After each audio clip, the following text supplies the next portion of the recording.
Hi friends, இன்றைக்கி வந்து நம்ம ஆடி போகிறதுக்காண்டி அம்மன் போகிறதுக்காண்டி வளையல் மாலை கட்ட போகிறோம். அது எப்படி கட்டுறதுன்னு உங்களுக்கு நான் ஈஸியாக சொல்லித்தரேன், ஈஸியான மெத்தடில். அது ஃபஸ்ட்டு வந்து நம்ம உள்ளா நூல் தான் நமக்கு தேவை. உள்ளா நூலில் தான் நம்ம கட்ட முடியும் வளையல் மாலை. இப்போ வந்து உள்ளா நூல் வந்து நமக்கு எந்த அளவுக்கு கட்ட போகிறோமோ அந்த அளவுக்கு எடுத்துக்கோங்க. இது மாதிரி ரெட்டையாக மடித்து எடுத்துக்கோங்க. இது மாதிரி ரெட்டையாக மடித்து எடுத்துக்கோங்க. பாருங்க, ரெட்டையாக மடித்து எடுத்துக்கிறேன். இது எந்த அளவுக்கு வேணுமோ அந்த அளவுக்கு நம்ம எடுத்துகிட்டு கட் பண்ணி எடுத்துக்கலாம்.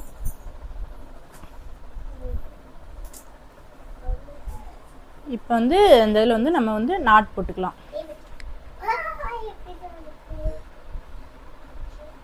போட்டுங்களா? இப்போ கொஞ்சம் நம்ம கொஞ்சம் வந்து இந்த சாமிக்கு வந்து கட்டும்போது நமக்கு கொஞ்சம் கேப் தேவை, அதனால கொஞ்சம் இது விட்டுக்கலாம். நம்ம கடைசியாக வேணாலும் நம்ம இதில் எக்ஸ்ட்ரா கட்டிக்கலாம், இருந்தாலும் நம்ம முன்னாடி இது ஒட்டுக்கலாம். வந்து கொஞ்சம் நூல் விட்டுமா. இப்போ வந்து ஃபஸ்ட்டு கட்டும்போது வந்து 2 வளையல் எடுத்துக்கோங்க. இந்த 2 வளையல் வந்து நம்ம அந்த மாதிரி இந்த கையில் வச்சு இந்த கைக்கிட்ட இந்த நூல் இருக்கணும். அப்படிங்கிறப்ப இந்த நூல் வந்து இப்படி உள்ள வந்து இப்படி இழுக்கணும்.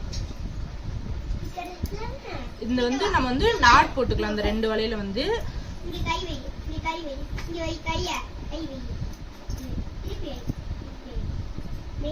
இந்த மாதிரி நாட் போட்டுக்கலாம். நாட் போட்டுங்களா? இப்போதைக்கு வந்து இப்போ வந்து இந்த 2 வளையல் வந்து நம்ம அப்படி நம்ம கையில் வந்து இருக்கணும். இப்படி பிடிச்சிட்டு நூல் இருக்கு பார்த்தீங்களா? அடுத்து வந்து நம்ம ஒவ்வொரு வளையலாக தான் கட்டணும். 2 வளையல் கட்டக்கூடாது. ஒவ்வொரு வளையல கட்டினா தான் வந்து நமக்கு அழகாக ஃபினிஷிங்காக வரும்.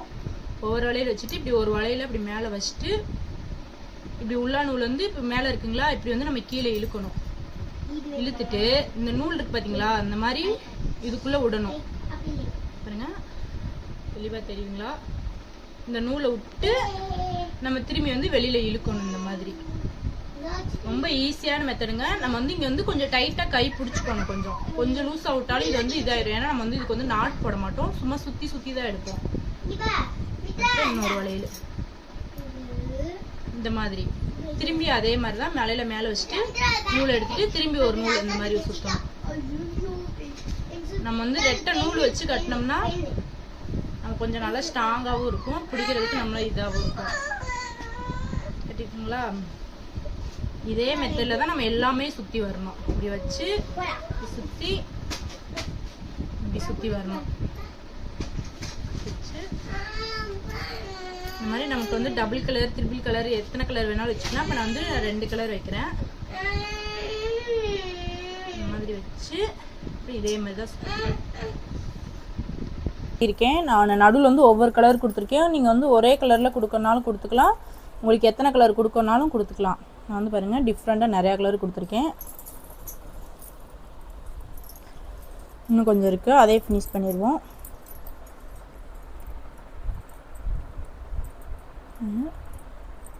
சுற்றி எடுக்கிறது மட்டும்தான் நமக்கு வேலை. நாட்டு இடையில தீந்துருச்சுனாலும் நம்ம அதில் நாட்டு வந்து கட்டிக்கலாம்.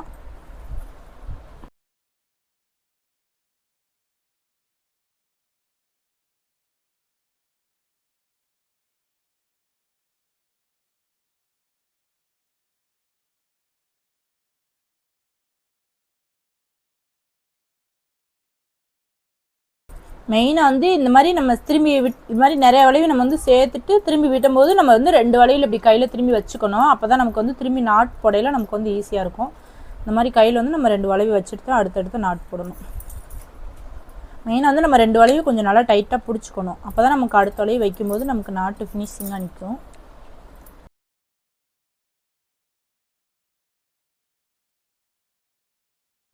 நிறைய பேர் சும்மா வாங்கி இப்படி முடிச்சு போட்டு கூடவாங்க, அது அவ்வளோக்கான அழகாக இருக்காது பார்க்க. இது லாஸ்ட்டாக உங்களுக்கு கட்டிட்டு இதோட ஃபினிஷிங் உங்களுக்கு காமிக்கிறேன் பாருங்கள். உண்மையிலேயே நல்லாயிருக்கும், பார்க்க ரொம்பவே அழகாக இருக்கும். ரொம்ப ஈஸியாக கட்டிக்கலாம். பார்க்க தான் கஷ்டமாக தெரியும், அப்படியே ஐயோ எப்படி கட்டுறதுன்னு சொல்லி. ரொம்பவே ஈஸியானதாக தான் இருக்கும் கட்ட.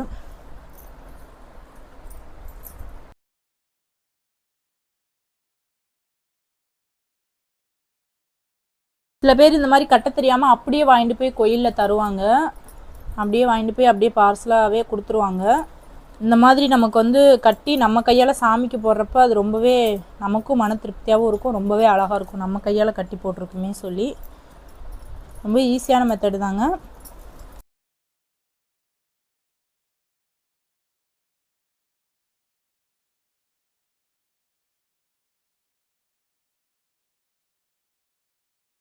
நான் இப்போ எல்லாம் கட்டி முடிச்சிட்டேங்க. நான் அந்த கொஞ்சம் வளைவி தான் இருக்குது, இன்னும் ஒரு 10 வளைவி இருக்குது. வர்ற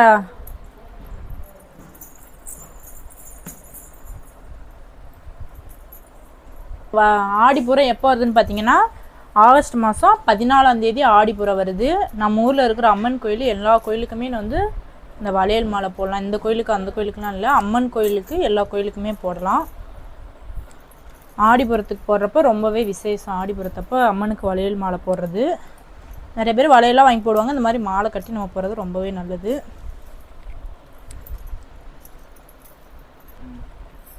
இதில் ஏதாவது உங்களுக்கு டவுட் இருந்துச்சுன்னா கமெண்ட்ஸில் கமெண்ட் பண்ணுங்கள், கண்டிப்பாக உங்களுக்கு ரிப்ளை கொடுப்பேன் நான்.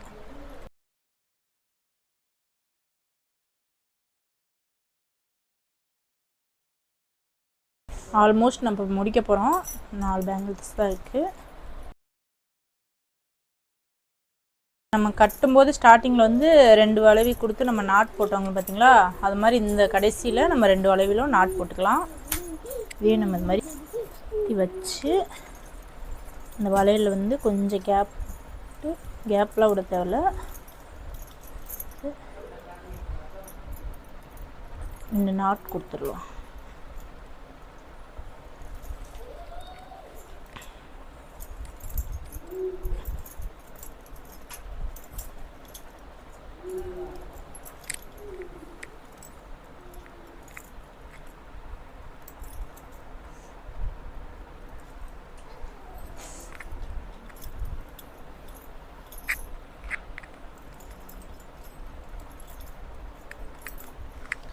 இதோட அவுட்ஃபிட் எப்படி இருக்குன்னு பார்ப்போம். ஃபஸ்ட் நான் இதில் வந்து எத்தனை கலர் வந்து உங்களுக்கு கட்டியிருக்கேன்னு காமிக்கிறேன். இது வந்து ஒரு கலரு, இங்கே வந்து ஒரு கலர் கொடுத்துருக்கேன், இங்கே வந்து ஒரு கலரு, இங்கே ஒரு கலரு. இது வந்து இந்த எல்லோ வந்து நடுவில் வரும்.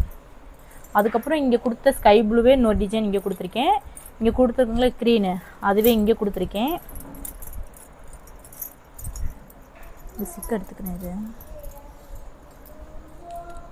இது எப்படி வந்துருச்சு, எங்கிட்ட வந்துச்சுன்னு தெரியல. கொடுத்துருங்களா, இங்கே கொடுத்துருக்க எல்லோ வந்து இங்கே கொடுத்துருக்கேன். அதே மாதிரி இங்கே வந்து எவ்வளோ இது கொடுத்துருக்கோமோ ஃபினிஷிங் வந்து கரெக்டாக இங்கே இது கொடுத்துருக்கேன். கமெண்ட்ஸில் கமெண்ட் பண்ணுங்கள் அழகாக இருக்கான்னு சொல்லி. இதில் ஏதாவது டவுட் இருந்துச்சுன்னா கண்டிப்பாக கமெண்ட்ஸில் கேளுங்க, உங்களுக்கு நான் ரிப்ளை பண்ணுறேன். ரொம்பவே இருக்கா அந்த மாதிரி கட்டினா தான் அந்த அழகாக அந்த பாருங்கள் அந்த மாலை வடிவில் வந்துடும் நமக்கு.